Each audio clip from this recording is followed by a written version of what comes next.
Ja, det billede her har jeg valgt som nummer 1 billede. Billedet her illustrerer en muskelcelle, som blandt andet består af noget kapillær.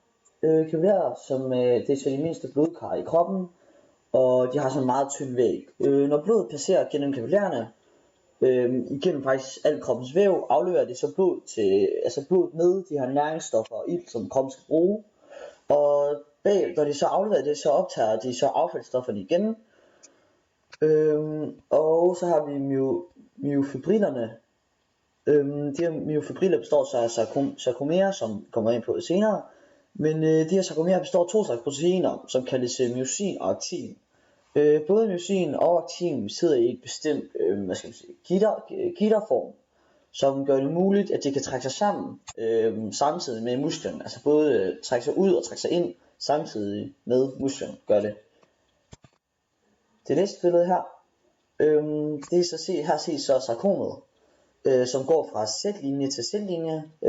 Afstanden mellem de 2 sætlinjer kaldes for sarkom. Det her er så et udsnit af, hvad der sker i kroppen, altså inde i muskelcellen, når den enten står stille eller trækker ud eller ind. På hver side af H-zonerne, som er midterzonen, de her så H-zoner, er der noget her aktin.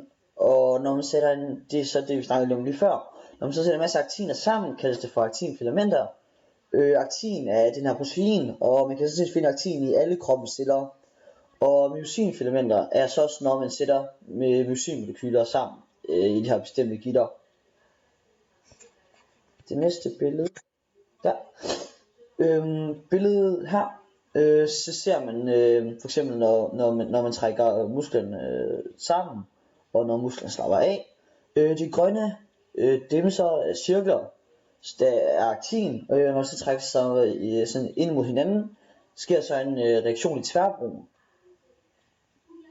på myosinstykket, som er de her blå små tændstikker, som vi kan se hernede i bunden.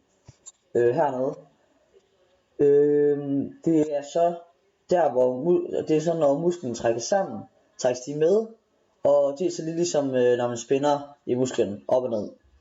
Og de er så i stor grad med til at gøre sådan at musklen kan trække sig sammen og ind. Ja, det var så det.